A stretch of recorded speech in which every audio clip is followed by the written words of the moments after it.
Ladies and gentlemen, please welcome the Shadow Secretary of State for Defence, James Cartledge.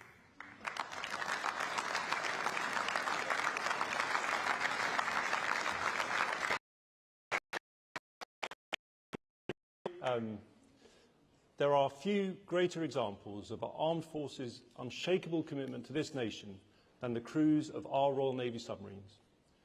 HMS Vanguard is one of those submarines, charged with delivering our continuous at-sea deterrent, which has been in place every hour of every day since 1969. In March, Vanguard's crew returned home following the Navy's longest ever patrol, 204 days at sea. That's nearly 7 months away from their families to keep all of us safe. I had the privilege of meeting Vanguard's crew on 3 separate occasions. Most recently, I bumped into them in their uniform outside a pub in Westminster. They had decamped there following afternoon tea in Downing Street, which they had rightly received as thanks for their extended deployment. Now, I thought they deserved a pint. After all, I wonder which felt longer, 204 days at sea or an afternoon with Keir Starmer.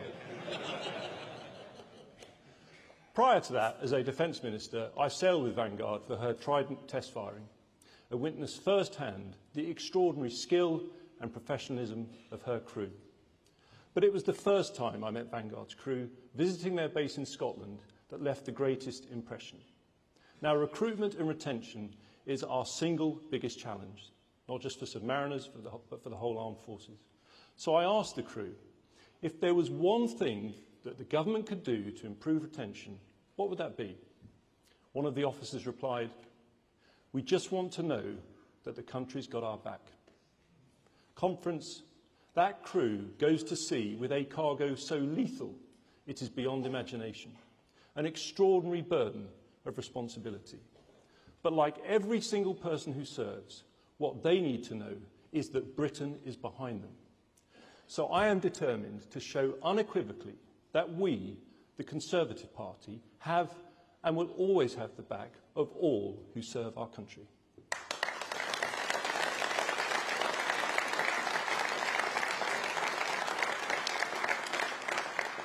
That means focusing not just on our serving personnel, but on their families too.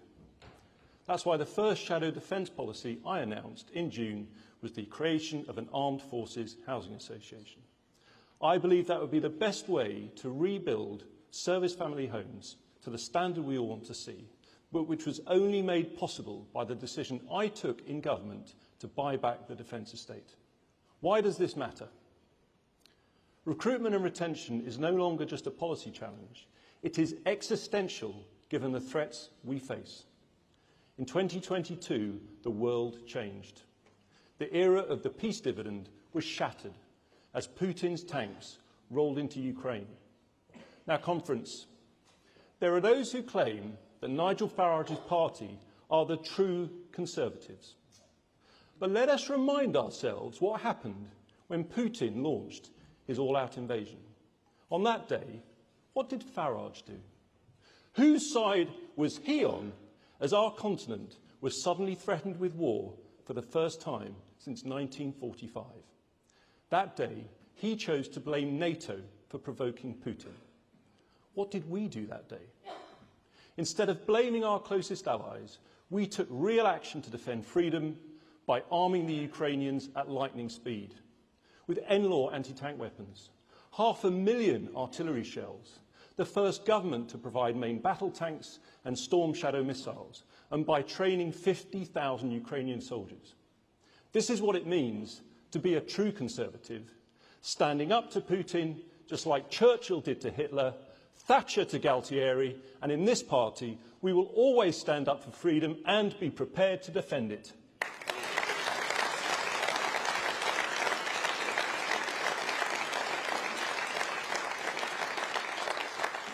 But while we should all be incredibly proud of our efforts to help Ukraine avoid an early collapse, the war rages on, and the threats to our own nation are only growing. Royal Navy ships attacked by the Houthis in the Red Sea, Russian spy vessels threatening our critical national infrastructure, and now Russian drones and jets violating NATO airspace. Putin is deliberately testing our resolve, and in response, we must stand strong with our NATO allies and be prepared to take all necessary action to defend ourselves. On the home front, this demands a total focus across government on rearmament and war readiness, because the best way to avoid war is to deter it from happening in the first place. And that's why the huge gulf between Labour's rhetoric and reality on defence is so alarming. For all Starmer's claims on defence, Labour have simply not shown the urgency the threat requires. The threat we face is now, but Labour's defence promises deliver at best in a decade. Labour's big headline from their Strategic Defence Review was to procure up to 12 attack submarines by the 2040s. Now that's a key phrase, up to 12 submarines. Conference, I could promise to buy up to 12 Ferraris. But it won't happen if I haven't got the money. And like my Ferraris, those submarines are a fantasy because the money to pay for them doesn't exist. Strong defence needs a strong economy. Instead, we have Rachel Reeves and Keir Starmer unable to cut welfare and deliver the cash that defence needs. As a result, they've had to resort to smoke and mirrors to make defence spending look bigger than it really is. Because if Labour get their way, defence spending could soon be redefined to include rural broadband, the Lower Thames Crossing, and civil scientific research vessels. Conference, I kid you not, in future, UK defence spending could include Boaty McBoatface. In the meantime, with no real extra money for defence, procurement is effectively frozen. Our brilliant British defence businesses have provided some of the very best drones and counter-drone technology used on the front line by Ukraine. But almost none of this kit has been made available to our own army. In their first financial year, Labour confirmed to me they only bought 3 new drones for the British Armed Forces. Not 3,000 or even 300, just 3 drones. Conference, with all our experience supporting Ukraine, the UK could be leading the drone revolution. Instead, Labour's penny pinching is starving our defence industry of cash and stifling our fighting capability. But there is one exception where Labour have allowed the MOD to urgently commit taxpayers' money. £35 billion on their crazy Chagos deal to lease back British territory that we currently own freehold. At the same time, surrendering sovereignty over Diego Garcia, only one of our most important military bases. Now, when Labour announced their Chagos deal in Parliament, they said those who opposed them were siding with Russia, China and Iran. Well, Conference, opposing Labour's Chagos deal does not make us traitors. It makes us patriots.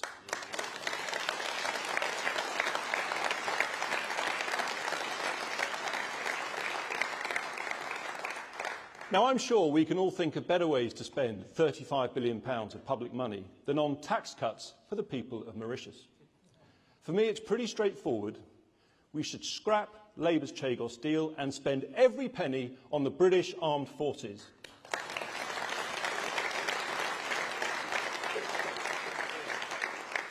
But when it comes to investing in our military, whilst drones and technology are vital, the most important capability of all is still our people, those who serve today, but also those who served in the past, especially in Northern Ireland. Because of our Legacy Act, those brave veterans who protected all of us from terrorism could sleep soundly in their beds, safe from the fear of a knock on the door in the middle of the night. So what madness is it that at a time of war in Europe, this government should be reopening the floodgates of vexatious claims against those who serve this country to keep us safe?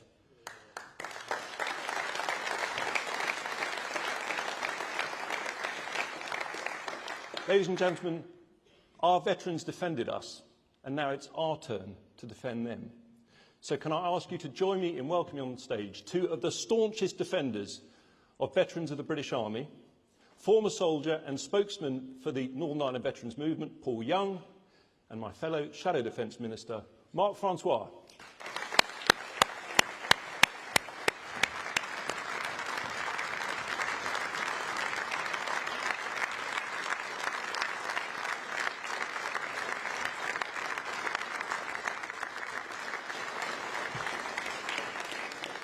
Thank you, everybody. And Paul, can I begin by saying what a privilege it is to have you with us. And on behalf of our party, can I thank you and all of our veterans from Northern Ireland. Thank you. It's very kind of you.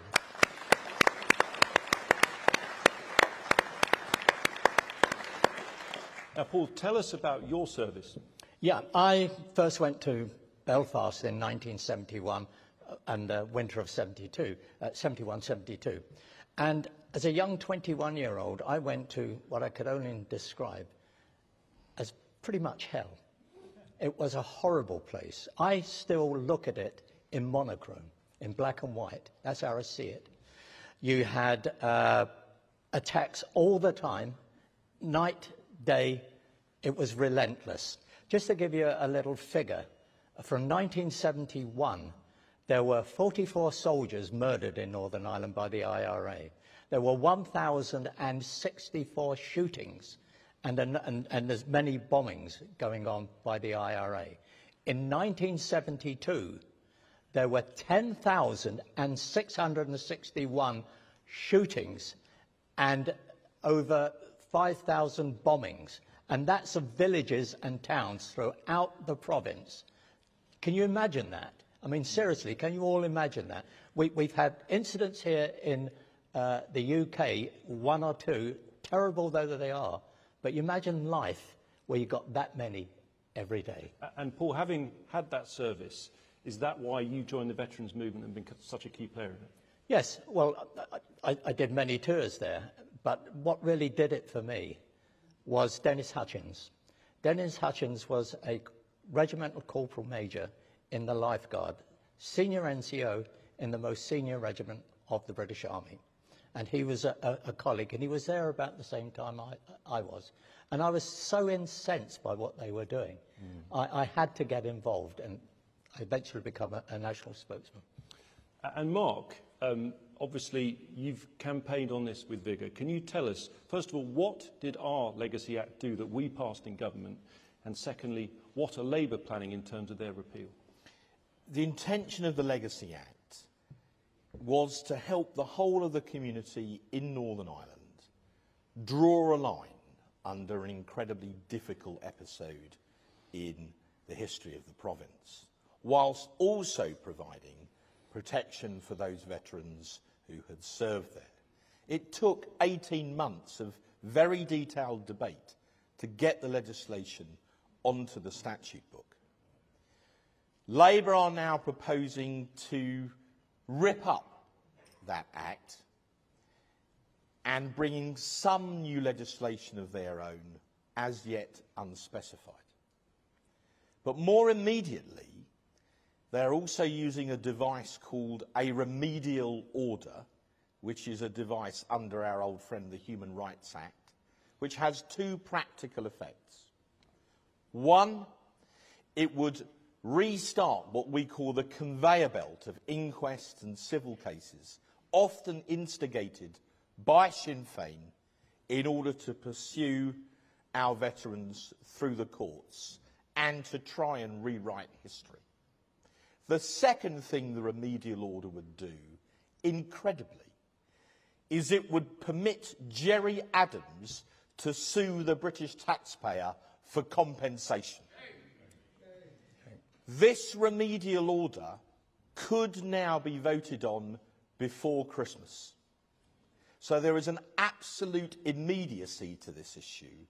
And as James has said, we will fight this. These men defended us. We in Parliament will strain every sinew to defend them with your support.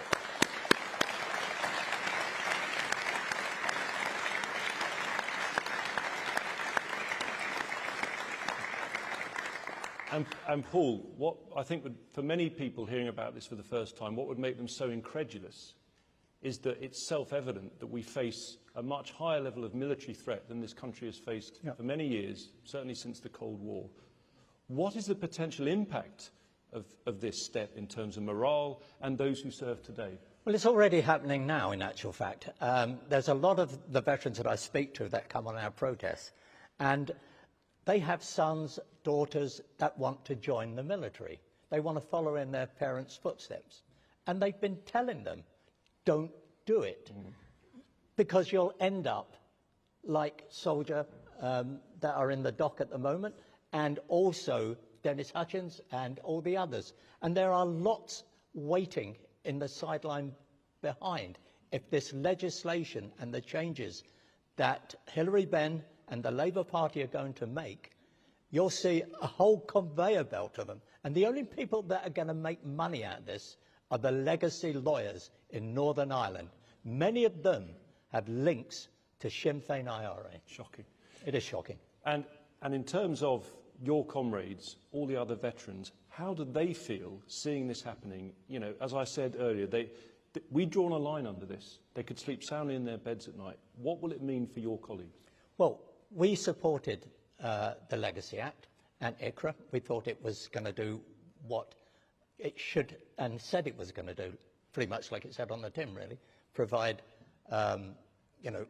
protection for veterans, not just veterans, but other people that were victims of terrorism. So when this government came in and they decided to repeal all the bits that are protecting us, they were absolutely outraged.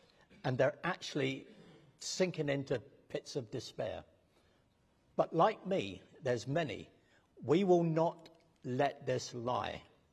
We have a saying in our veteran community: if they won't listen, we will shout louder, and we will keep shouting louder, as loud as we damn well can, until they stop this bloody nonsense.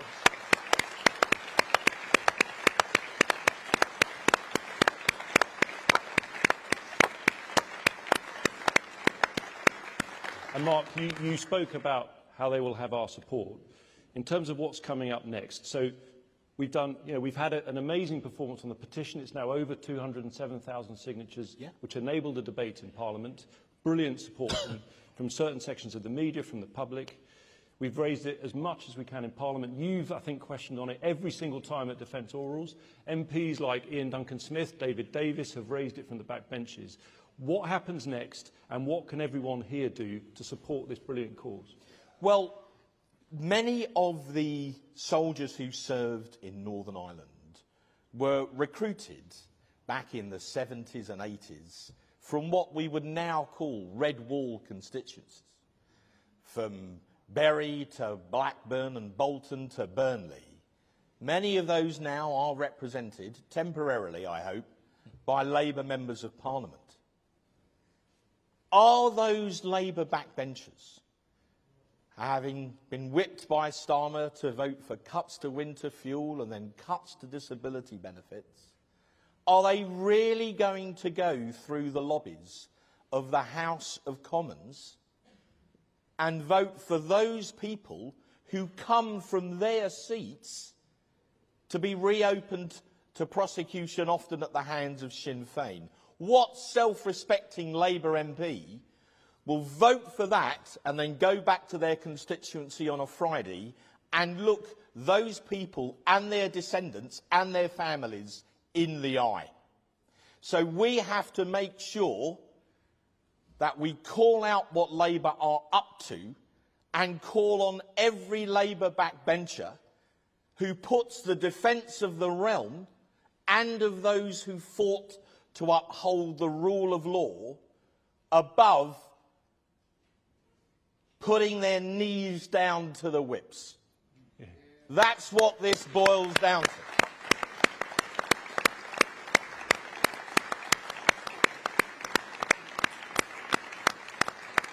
And Paul, there are those who say, well, shouldn't we be drawing a line under history? And it feels to me that was the whole point of the Legacy Act. Whereas if we go down this road, it risks perhaps the thing that must hurt most of all, this sense of two-tier justice. Oh, yeah, definitely two-tier. You have, for instance, under the Labour government, they gave terrorists, hundreds of them, what they call comfort letters. Yep. Okay?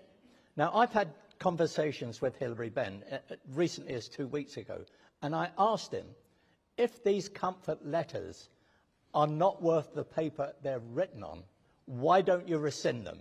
I mean, why wouldn't you?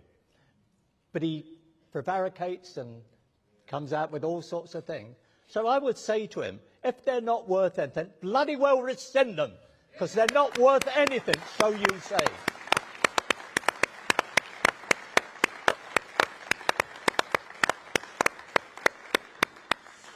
And just on this point about the impact today, I remember several months ago when Labour first started talking about the so-called coalition of the willing, the possibility of sending the armed forces to Ukraine in the event of a ceasefire. I was with a veteran in my constituency, someone who served in the Falklands and on Operation Banner.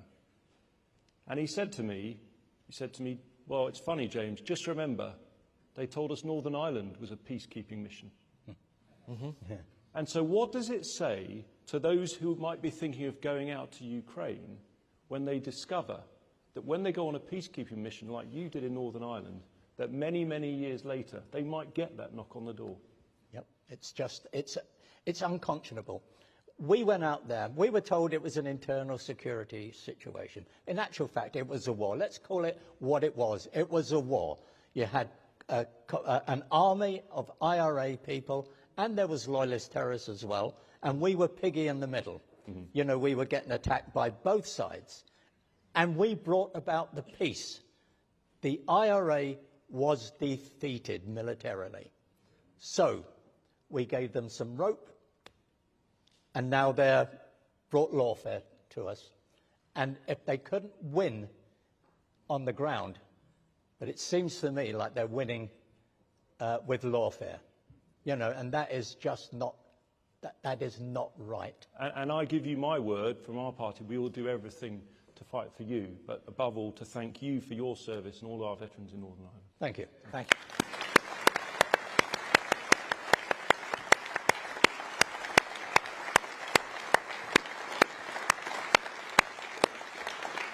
Conference, you've heard firsthand the sheer strength of feeling from our veterans.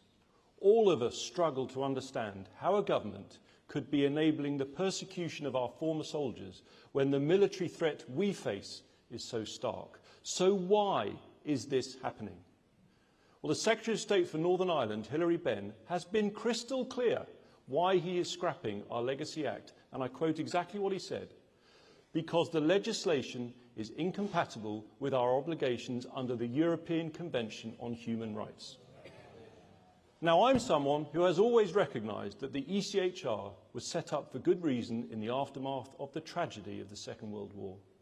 But as Shadow Defence Secretary, it's become blindingly clear to me that the ECHR totally undermines our ability to deter the renewed threat of war that we face today.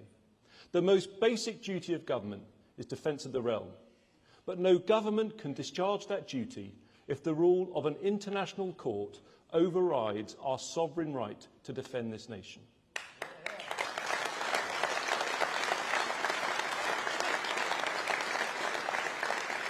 Because it's not just our Legacy Act that's at risk. It's not just veterans. Lord Wolfson warns that there is even a threat that our 2021 laws, which protect UK forces on overseas operations, could be struck down if we stay in the ECHR. What would that mean for today's soldiers if they are sent peacekeeping in Ukraine? The thought is chilling. I therefore wholeheartedly support Lord Wolfson's conclusion that remaining in the ECHR makes it impossible to fully protect our veterans and service personnel from the threat of vexatious claims. This would be... Thank you.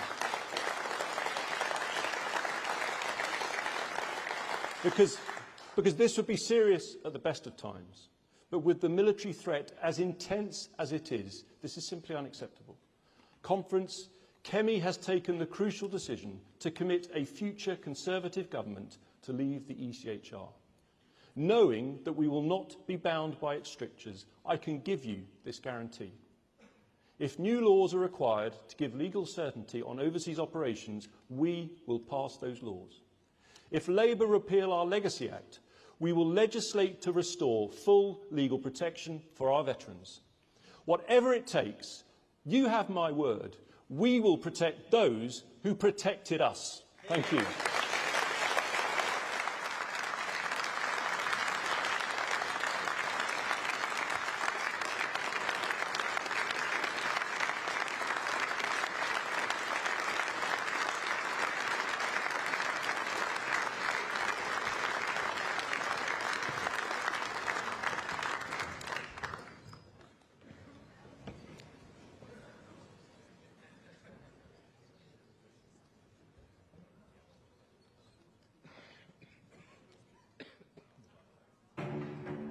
принято решение о проведении специальной военной операции.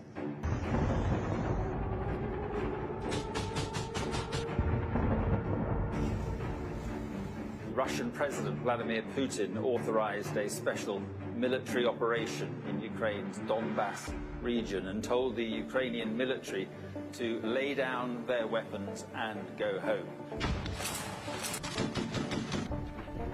Ukrainians are offering a fierce defense of their families and their country.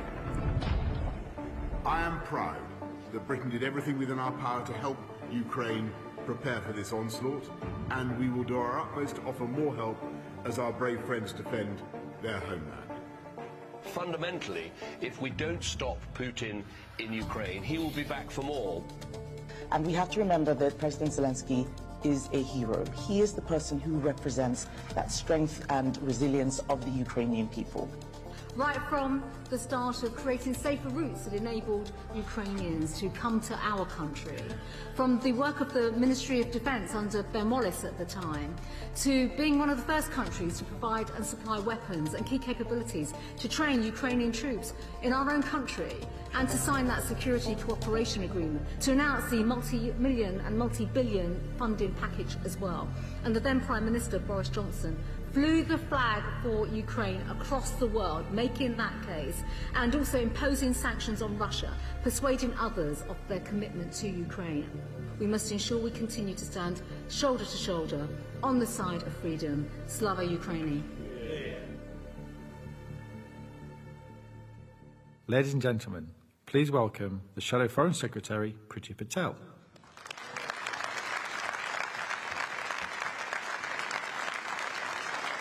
Good afternoon, Conference. Putin's illegal invasion of Ukraine shocked us all, and Russia's efforts to obtain the territory of a sovereign European state has undermined peace in Europe and the established international order. Europe and the world has entered a new and dangerous chapter in our history. The outcome of the war will shape the future of the whole of Europe.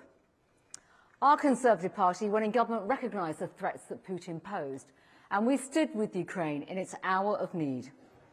As Russian troops closed in on the border in the weeks beforehand, we were the ones that took action to prepare. And as Home Secretary at the time, I remember getting the call that day when Ukraine's borders were violated. Now, the response from our government was unyielding. The whole machinery of government worked towards giving Ukraine everything it needed to hold off Putin's forces and defend its sovereignty and existence. Putin thought they would capitulate and he'd win in days. 3 years on, Ukraine is still fighting, and with the UK, we stand with them.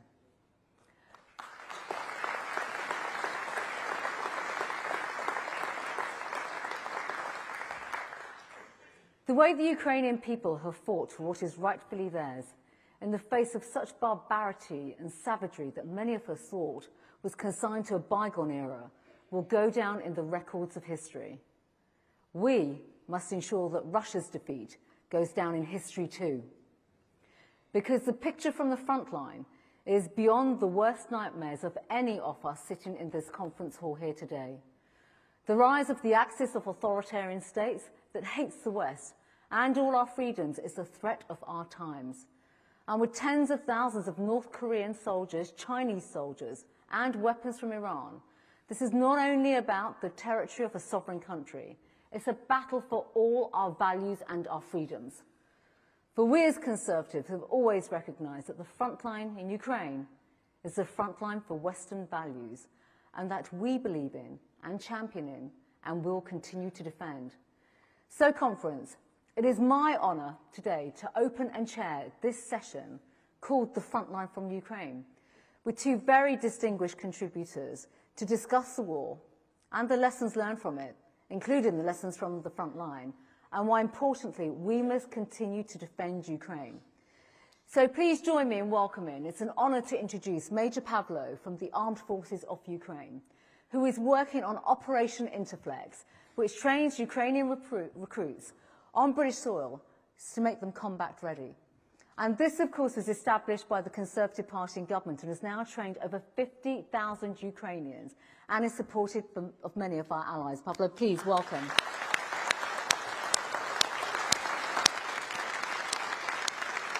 I'd like you...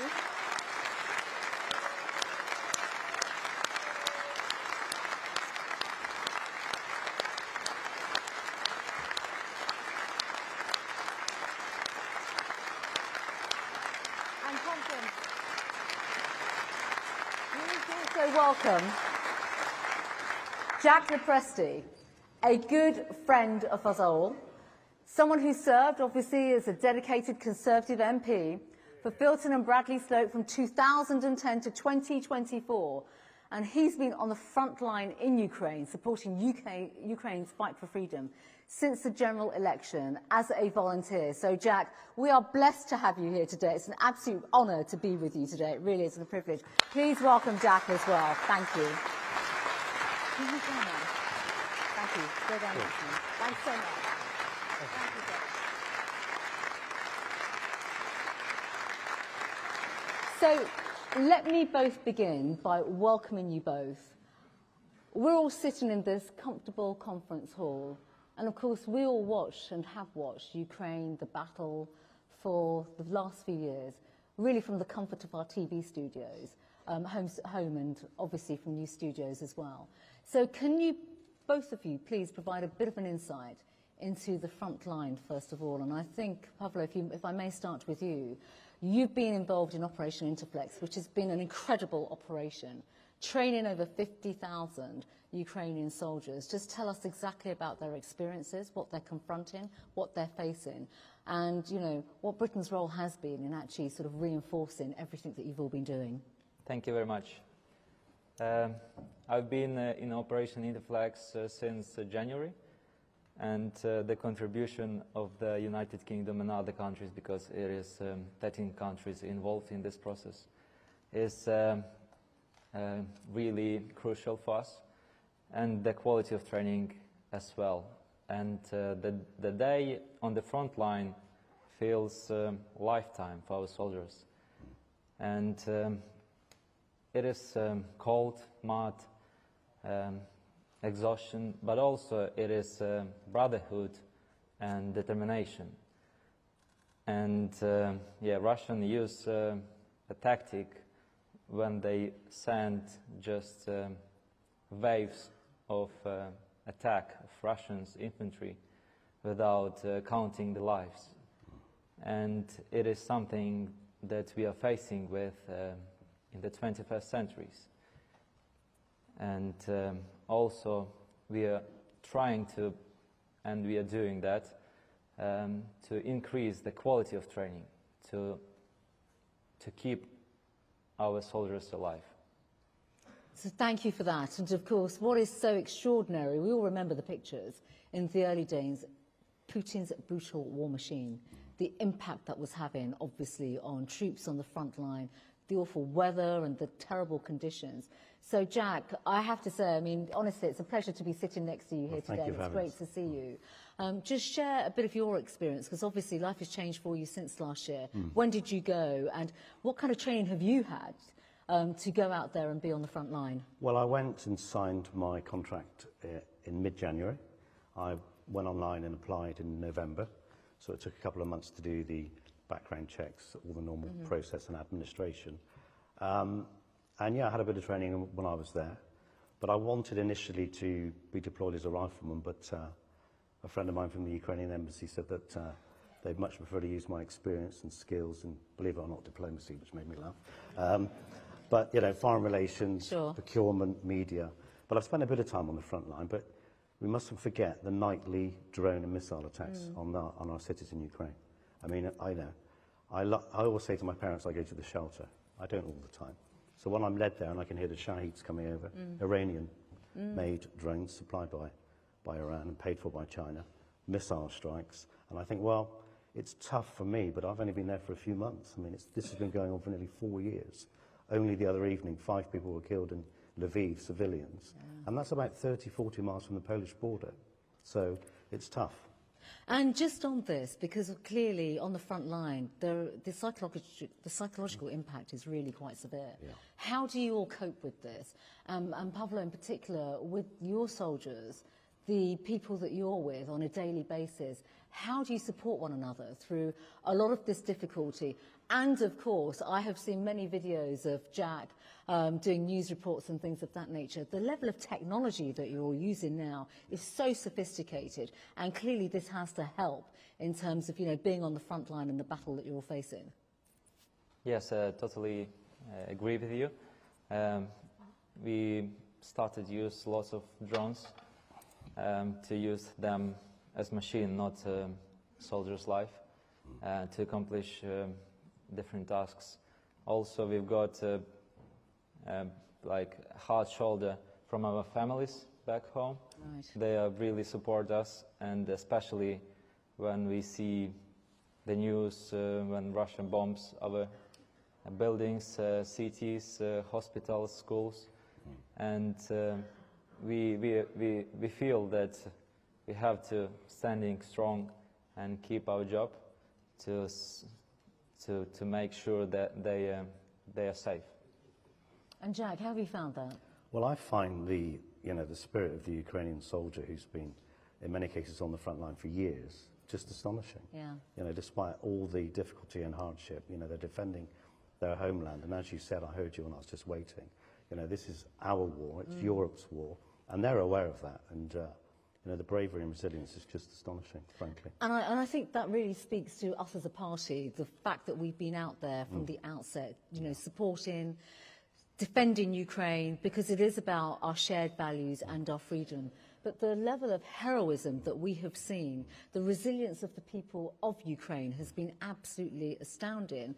And that gives us all heart. And I have to ask both of you, I mean, from a political perspective, here we are sitting in Manchester. We've seen this conflict going on, but do you think we just all became very complacent about Russia over recent years? And now, of course, this is the threat of our times. And this wakes us all up now, whether it's now through NATO or neighbouring countries. We must all make sure that we become more resilient and we learn from these terrible experiences that you're seeing in Ukraine. Yeah, all of us must understand that Putin's understand not words, but force. And as we can see, he uses hybrid warfare now. Yes. And like energy, disinformation, cyber attacks. And for him, chaos is a weapon. And he's not testing, he's already doing this stuff.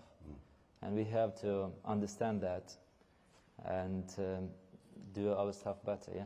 I mean, it's so interesting, isn't it, when you think about countries such as Moldova and Georgia, the fact that their elections are being disrupted, there's hybrid warfare taking place. We know about this and we see it ourselves, but of course it's how we draw that influence together and work with other countries to stop that influence, because they are sowing the seeds of chaos, effectively. And Jack, you're seeing that all the time. Well, I was just going to say, actually, that the Ukrainians are very aware of the support they have here in the UK, and they're very grateful of it. And every time I get in a taxi or I speak to somebody and they realise I'm English, they say, English, Boris Johnson, fantastic. You know, they really do see him as the saviour of Ukraine. He was on the video earlier as well, right, for good reason. Yeah. Exactly. You know. And when I say I know him, they're like even more shocked, you know. But there's a serious point to this, though, isn't there? Well, in the strength that we gave and everything we did. And whilst I think, you know, it's amazing what the Ukrainians are doing as far as holding the line. The lines on the map haven't really moved much in a couple of years. And in fact, recently, the Ukrainians, the Azov Brigade in particular, have managed to push the Russians back from a couple of places they were quite keen to take. Ukraine can still lose this war. You know, if Europe doesn't step up with production and supply and support, you can see the Russians grinding out a victory, or at least a settlement, which is completely unsatisfactory and will allow Putin to come back again and have another go. Well, this is a crucial thing now, and this is a nice segue to my next sort of range of questions for you, because this is all about the resourcing now. What do you need? Because I mentioned the North Korean troops, obviously, the Chinese soldiers, the Iranian drones.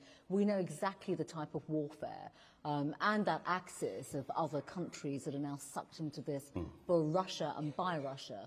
So for the front line, just describe, you know, what you are using now, where you feel you need the support. We hear so much about drone technology, drone production, and clearly, you know, we want to give every support to Ukraine on this, but where do you feel more could be done in this area? Yeah, our needs doesn't change, and we still need air defense to protect our cities, our hospitals. Also, we need long-range missiles to strike in Russia territory, because they feel the pain only on their territory, and it works really well, especially when we're targeting not civilian but military objects. Also, on diplomacy level, it is more pressure and sanctions work as well. And as you mentioned, drones are crucial. And right now we've got like up to 70% casualties from both sides caused by drones. So drones are really critical for us. And Jack, just on this, I mean, we've already heard Pavlo speak about more pressure. That's your territory of diplomacy. And I was in Warsaw last week at the security conference, and it was just extraordinary to hear, obviously, the strength of support, which we completely back and support all of that, but just that real plea, please come and help. You know, put your money where your mouth is and absolutely step up. And of course, I was in Warsaw, where 3 weeks prior to that, you know, the drones had come into Poland, and we'd seen Estonia under threat, we've seen Denmark, other European countries, Russia, or Putin, he's testing NATO right now as well, which absolutely sends a big signal out to all of us that we've now really got to speak with one voice, be united, because he is trying to cause a lot of chaos and confusion amongst us all. Well, he's been telling us for years what he wants to do, which is the restoration of the Russian Empire. Exactly. And we all know this is, in his mind, a first step. But I would say that air defence is absolutely crucial. The missiles are starting to get through. Technology is changing so quickly. If we find a way of knocking stuff out, they'll find a way of it getting through. So we need to protect our civilians and our cities with air defence. And it also has to be said that we need people. And I think the government should be a bit more positive about volunteers. You know, in my view, if you've got military experience and you're a veteran and you want to go and help in Ukraine, you should be encouraged to do so, because we are starting to get really stretched for manpower.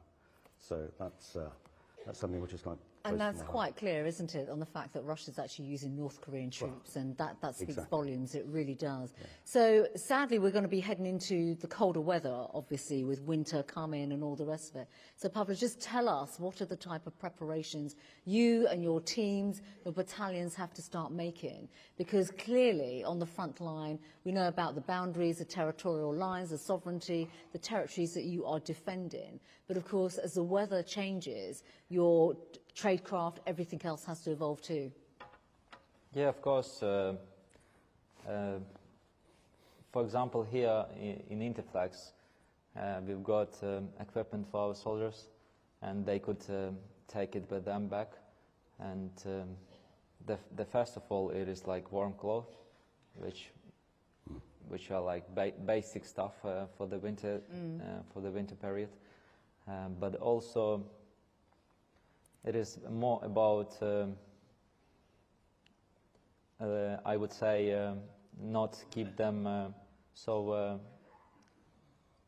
for long on the front line. Sure. Just probably more often change them, you know, make some kind of rotation for them to feel good and which is we need more people for that, really, don't we? And can I just say what's really important with the winter coming is the protection of critical infrastructure, like power generation and all the rest of it, because you can see now they're beginning to build up attacks on power stations and electricity and all that stuff to try and make life as difficult as possible. And what about that, just on resilience? Because this is also about the Ukrainian people. It goes back to air defence. Yes. It goes back to being able to protect this vital energy assets, really.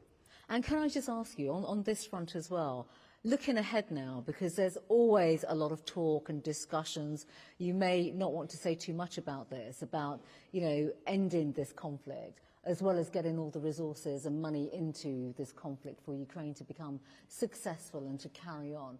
Where do you see this? What do you hear about this on the front line? Because obviously in different parts of the world, you hear the diplomats, you hear world leaders speak about Ukraine. Does that feel really a long way off from what you are doing on the front line? I would say our soldiers are not tracking on the priority list what is happening far away from the front line. They just keep fighting, and they relay this kind of job to our diplomacy.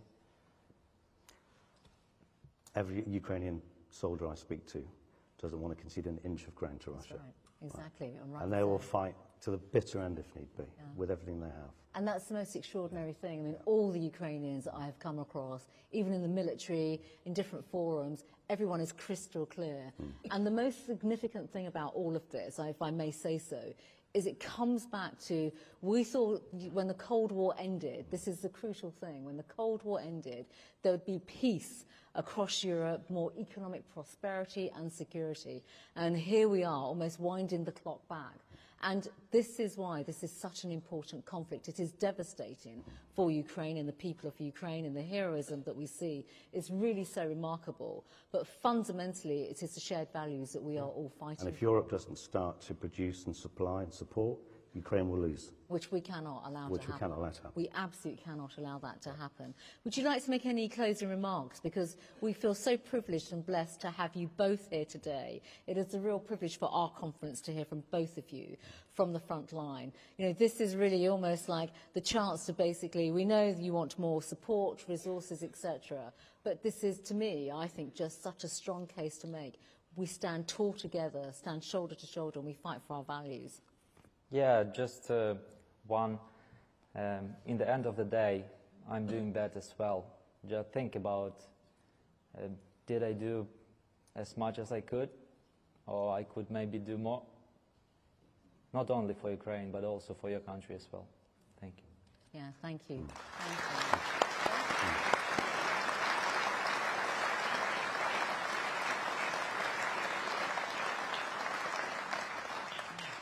Well, it always moves me to see how much support and affection there is for Britain in Ukraine.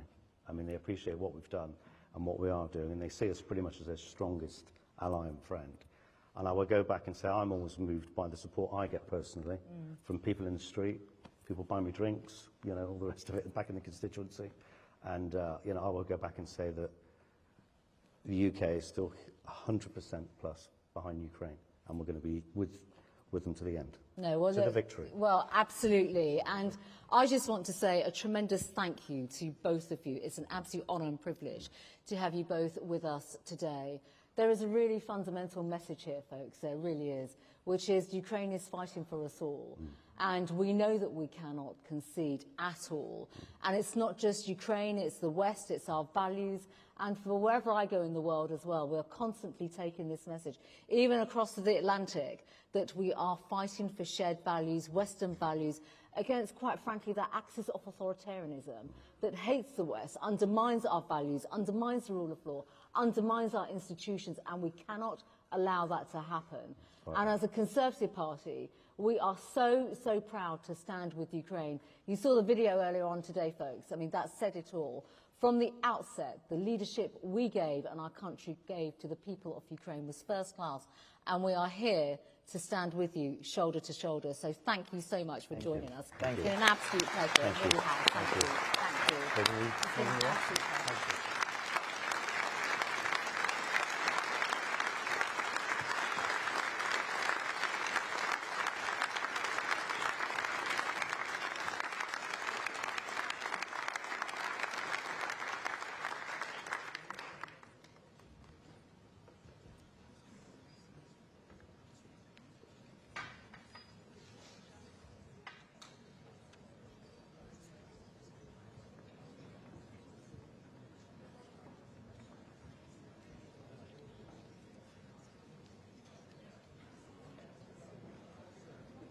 Ladies and gentlemen, please welcome Trevor Phillips.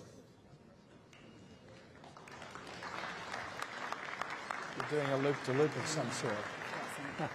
Sorry? Sorry? A chat show host.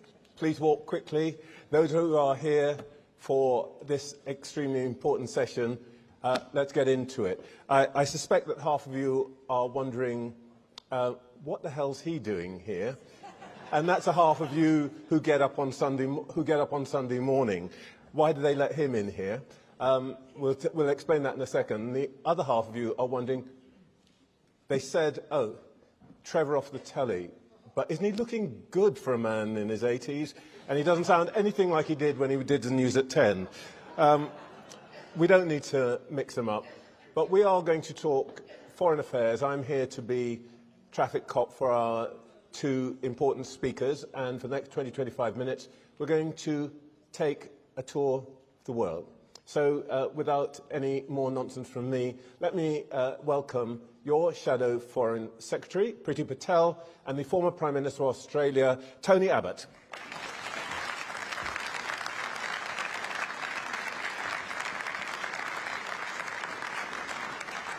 Right, let's get into it. When I started in television, there were two topics absolutely guaranteed to make people turn off the telly. One was Northern Ireland, and the other one was anything foreign. But today, we're leading the news with foreign stories. Ukraine, the session you've just done, compelling, and, of course, the Middle East. And it clearly has an impact not just there, but here. Same for Australia, I think. Do you both agree that there's been a change? And can you explain what's happened? Priti, do you want to start? Well, first of all, Trevor, thank you for this opportunity. And of course, I seem to only come onto your programme when there is something going on that has a domestic read-over in foreign affairs. And I think that's the point. There is so much that now goes on in the world that has implications domestically. It's partly down to this global age of insecurity that we live in. Look at the Middle East, how that Middle East conflict is manifesting itself on the streets of our own country, which is tragic. Absolutely tragic. And then, of course, some of the wider issues that we, see constantly. Ukraine is one of them. But China, look at China. The impact we're reading in our newspapers, even today still, about a spy case in our own country. I was Home Secretary at the time when we had Chinese spies in Whitehall, for example. So it does have domestic implications and read across when it comes to our own national security and some of these big issues that really challenge us all, including, for example, the cyberspace and some of these terrible cyber attacks that, we read about and we get affected by, and all those types of things. Tony? Well, it's different and it's much more dangerous. There is an axis of autocracy which is challenging the West. You've got the militarist dictatorship in Moscow, the Islamist dictatorship in Tehran, and you've got the communist dictatorship in Beijing. Sure, there are differences between them, but they are united in a hatred of the West and a desire to see the dominant Western paradigm swept away forever. So we need to wake up to the challenges that we face. Frankly, I think that all of us have been far too complacent. We haven't helped Ukraine to win. We've just helped them not to lose. The fact that countries like Britain don't actually have the ability to provide their own guidance systems for the missiles and are dependent, therefore, on the United States. I don't think nearly enough planning is being done at the military level to respond to what I think is the all but inevitable Beijing blockade, air and sea blockade at some point of Taiwan. We need to understand that the post-Cold War world has been replaced by a new Cold War, which is potentially far more dangerous than the old one, because Beijing is a much more serious challenger in the long run than Moscow ever was. Well, let's take up that point, Tony. The axis, Russia, China, North Korea, Iran, authoritarian and so on, against what we used to call the West. There is a battle of ideas for which way of life is better, more likely to produce growth and prosperity. We aren't winning that war, are we? No, we're not. And yet no one who sees, for argument's sake, gay people tossed off buildings in Gaza and elsewhere, or who sees the social credit system oppressing the people of China and the Uyghurs in particular, no one could think, surely, that a world in the image of Beijing is going to be an improvement on the world in the image of Britain and America, which we've largely been working towards for the last century and a half. Priti, do you think that we have done enough? There are people who would say that, frankly, our governments, including the one which you were a part for 14 years, really haven't fought enough to explain why Western democracies are better. And, for example, we closed it up to China. So look, I think remember the golden era of Osborne and Cameron. I understand all that. I completely understand that. I think, look, that's absolutely correct. Now, as I just said, we are living in a totally different world, and it's taken the Ukraine conflict to really demonstrate the extent to which we've seen these advancements. Look at China. China's economy is not based on open markets, free trade, proper skills and all this. They use slave labour, for example. Look at the persecution of people, the Uyghurs, everything that's taken place in China.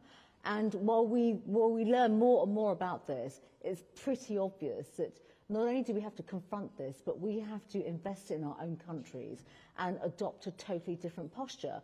And coming back to your opening question as well about the international read over into the domestic realm, well, defence, this stuff costs more money, and we are going to have to use, more taxpayers' pounds to defend our country, invest in our skills, make sure that we have greater technological capabilities, because we cannot be dependent on China.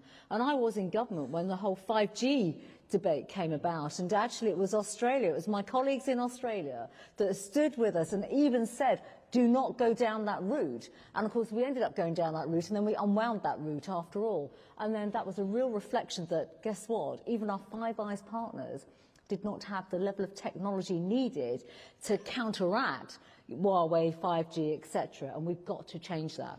A big issue, of course, that positions this country is who are our friends. And I want to put an interesting case to you, and it's critical to the Indo-Pacific region. I know you've been concerned about, Tony. Mr. Modi's administration in India has lifted tens of millions, probably hundreds of millions, out of poverty. Nobody can argue about that.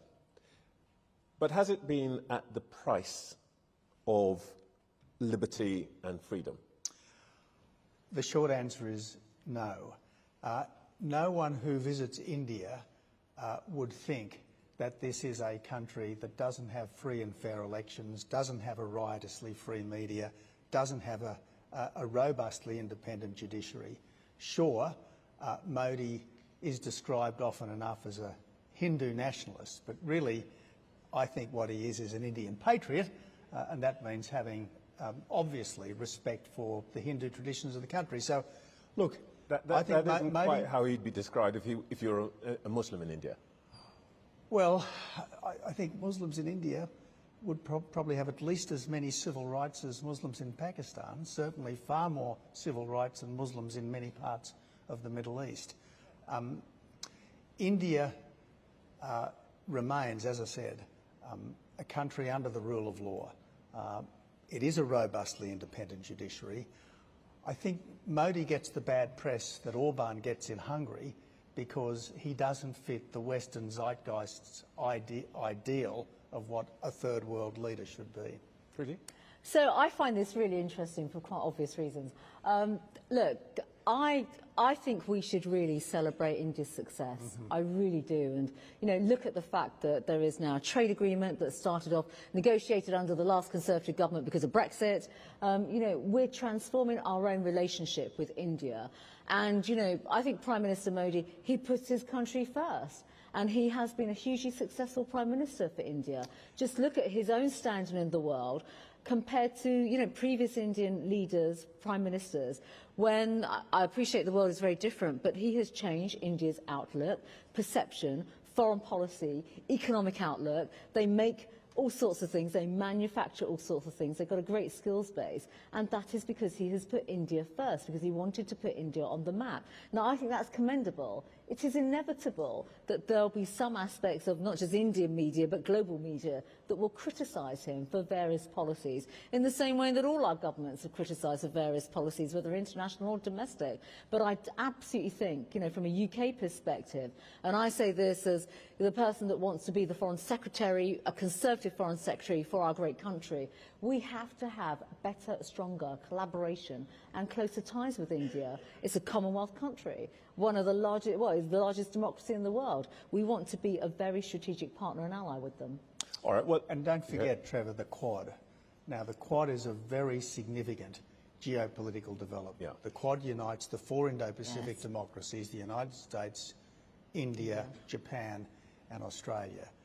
That would not have happened but for A, Shinzo Abe, a very determined Asian leader, and B, Narendra Modi, not letting sort of pre-independence era hang-ups contaminate a sensible foreign policy for India. Well, you happily take me on to the fourth member of the Quad. Should we be worried about America's posture under President Trump? I think that on balance, President Trump is doing a great deal of good. I think bombing the Iranian nuclear facilities was absolutely right. Managing to construct...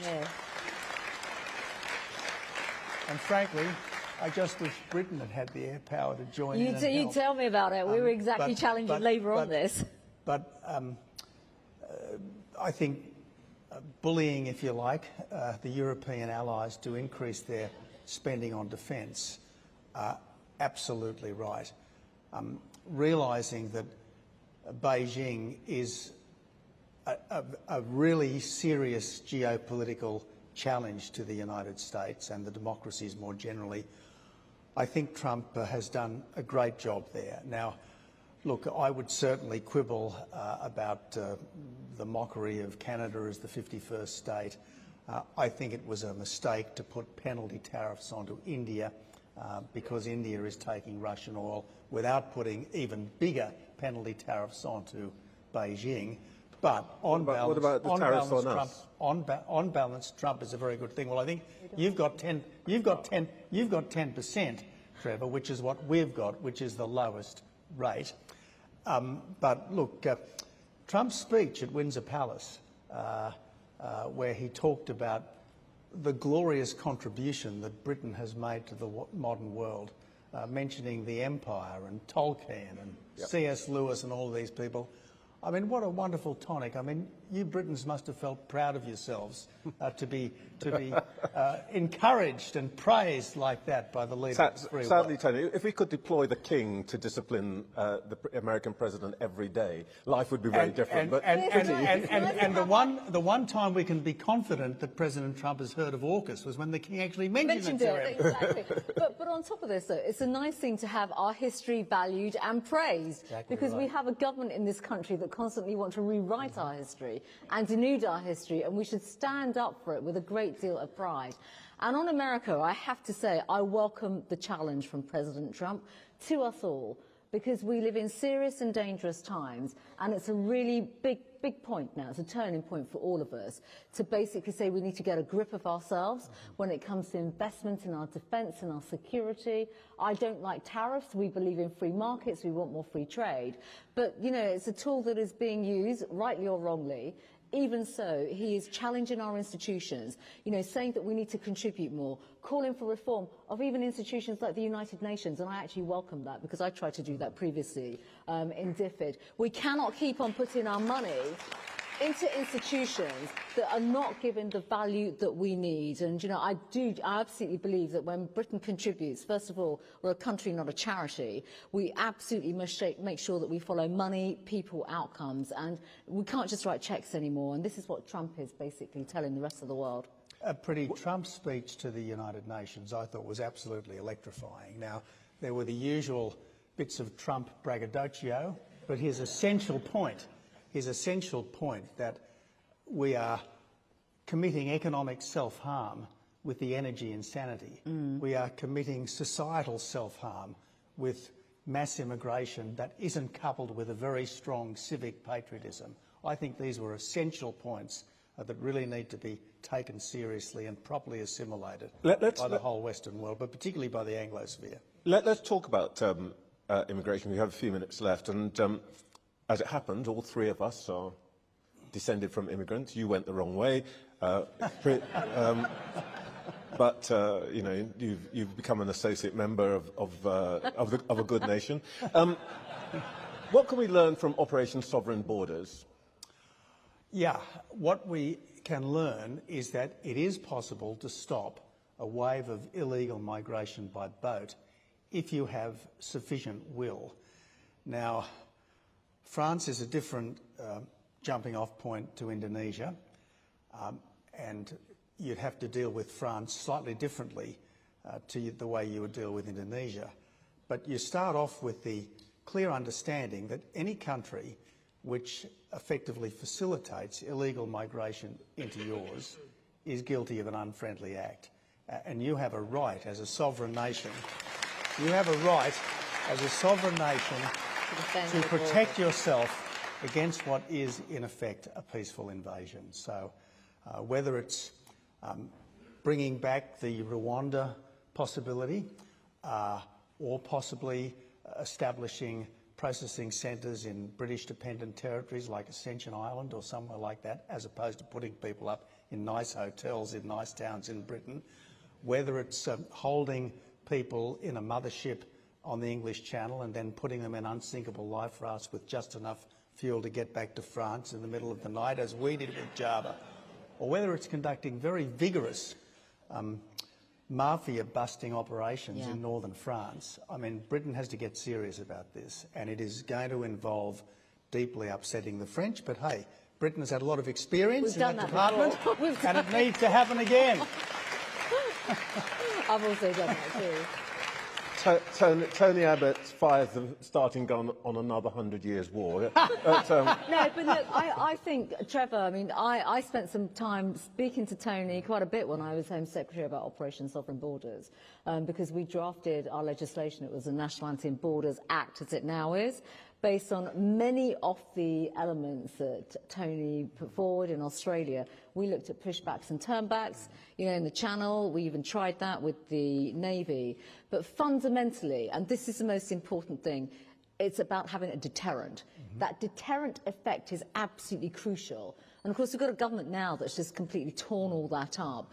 And earlier on today, I was with one of my former counterparts from Greece, the former Interior Minister from Greece, where Greece also had a very successful model through detention and reception centres, but also being incredibly firm that, you know, you come to the country legally, you have no legal status to be there, we'll process your claim, but, you know, you'll be removed to a third country. And do not forget right now, the Rwanda scheme is something that has been picked up by guess which country? The United States of America and President Trump. And by the way, the EU, despite all their criticisms of our original plan on Rwanda, they've been sending people to Rwanda through the European transfer mechanism. So it can be done, and it should be done, and it's a very powerful deterrent. I do want to make this point. I do want to make this point. Not a single one of the people coming across the Channel are, I think, genuine refugees, because all of them have passed through several safe countries before they have sought the ultimate destination. If it was Sunday morning, I could challenge you on all of that. But before we end, there's something I need to ask you, Tony, I think because of where we are. An election's probably 3 years away. What advice would you give the shadow Foreign Secretary as to how to prepare herself for the possibility that she might become the Foreign Secretary? And what wider advice would you give to this party about how to conduct themselves in opposition? Because you guys have a lot of experience of that. Rather more than you wanted, I think. Well, Priti, look, I think you've got to look at the wider world and see where can Britain make a difference and be determined to actually do it. I think that's what the Foreign Secretary needs to be doing. As for oppositions, and I was arguably a very successful opposition leader, there's no point making weak compromises with a bad government. You've got to be a strong and clear alternative. Now, sure, there's no point pretending that you were perfect when you were last in government. I mean, no party has a God-given right to permanent existence. You've got to keep earning people's trust. But I've got to say that some of the announcements that have recently been made, getting out of the net zero straitjacket, which means that economic revitalisation and reindustrialisation can take place, getting out of the ECHR, which means that you won't have the lawfare stopping you from protecting your own borders. These are strong and important steps. And now the party can go out and campaign every day, relentlessly, saying to the British people, we will get your power bills down, we will keep the country safe, and frankly, I think this is the beginning of a great fight back, the great fight back that Britain needs. Thank you, Tory.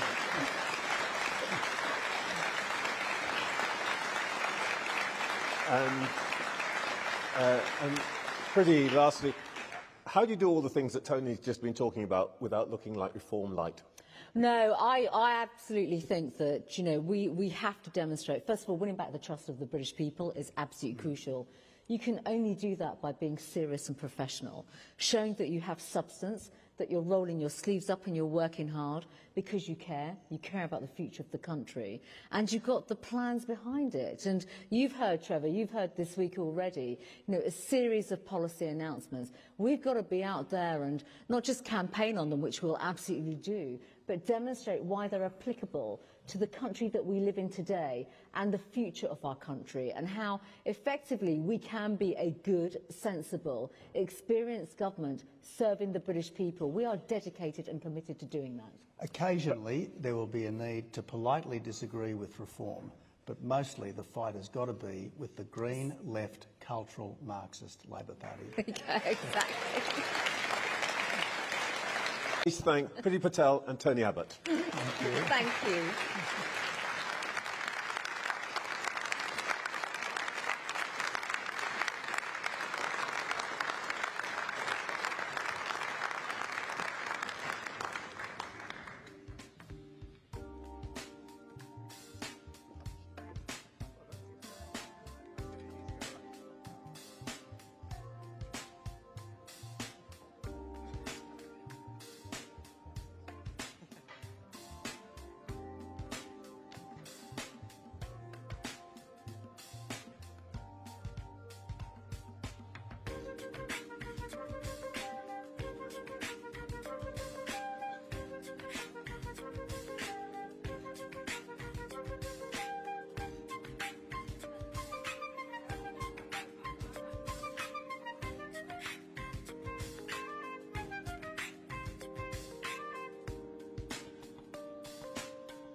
Ladies and gentlemen, please welcome Chairman of the National Conservative Conference,